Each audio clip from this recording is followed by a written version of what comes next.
Hi and welcome to Little Bits Honeybees YouTube channel. I'm a Skinny Bee Man. This is the intermediate series, week 12. Last week we made like 16 splits. It's too early to get into them. I cracked the lids on them this week. All the cells is hatched out, so they didn't. Not any of them needed more cells. They all hatched. There's one right here. I think she might probably back mated. The way the bees are hanging on the front of it. So this week we're not going to go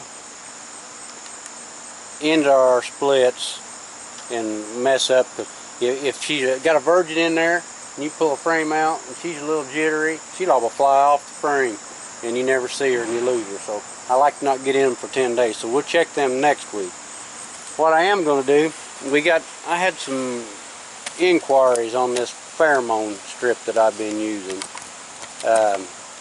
It's relatively new to me. I've only been using it a month and a half or so.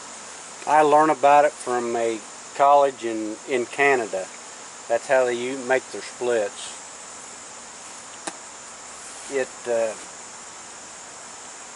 It's called Temp Queen, T-E-M-P, Queen. You can buy it off of Man Lake.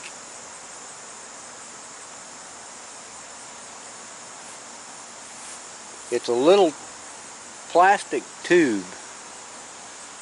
They're about 1.5 inches long when you get them.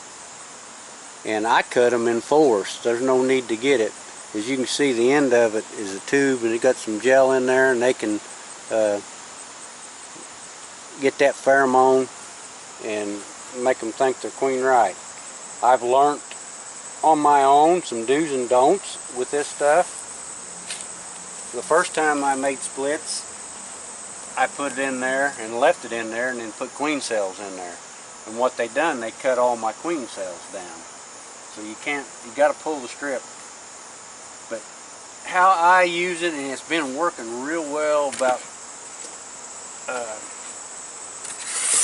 holding bees back and not getting drift back on a split. I've been making the splits. Say this box, we made a split in here. I pin them up and take this little strip. These are just wire ties, and I just wrap it around it to hold them. I've got vents in the top of the feeders, and I just stick that in there.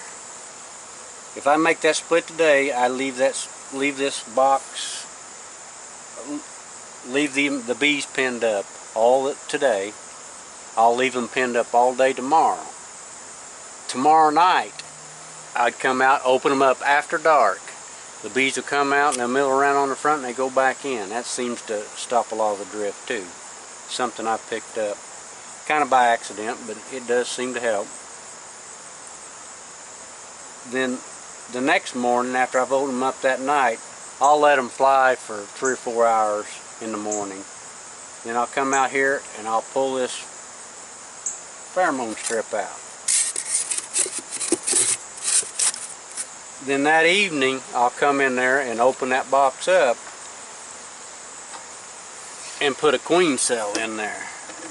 And it seems to be working really, really good about everything.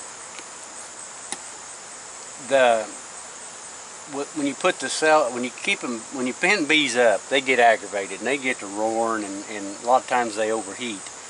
When they got this Temp Queen pheromone in there, it calms them down. They think they're queen right. You can pin them up in a lot hotter weather than you normally would without overheating them. It does a real good job about calming them down.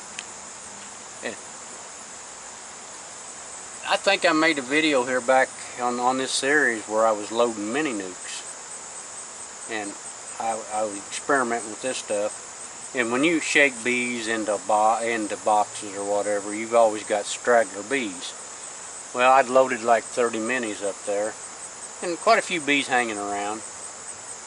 I put one of these pheromone strips in an empty box with just frames in it, no bees, and left it there. and the bees started, the ones that was loose outside the boxes started congregating on the front, and they got on the front of that box, started fanning. They loaded probably a couple of bees in that mini nuke, and I left them pinned up in the basement overnight. Took my mini nukes to the out yard the next day and put queen cells, and I already had queen cells loaded in the others. I didn't use pheromone strips in them, just loaded queen cells direct and dumped bees in it. This one here had the pheromone in it, so I left it over with the pheromone strip. Went back in 3 days and was going to put queen cells in here. That box had so many bees in it that I couldn't get the frames out, and there was a half a pound to a pound of bees hanging on the front of it. So that's how powerful that pheromone is. All them bees over there was orientating, and they was lost, and they smelled the queen, and that was good enough for them, and they loaded that box up. But that's kind of legit. I don't know everything there is to know. I just know there's some do's and don'ts. You can't leave them in there and put queen cells in it. It doesn't work. Holds the bees in the box real nice. It's just another tool that a beekeeper can use to help him manage things, because things are tough enough in this world without, with other tools. You use all the tools you got to your advantage. Next week we're going to get in there and we will go through all these splits, see how many mated queens we got back, see how many queens we don't have. If there's no queens in them, we'll give them another queen cell and try to get these splits up and running so we can get them through the winter. If you like the videos, hit the subscribe button, the bell next to it, so you get notified when I put out another video. Appreciate you guys watching. Thanks and have a good week.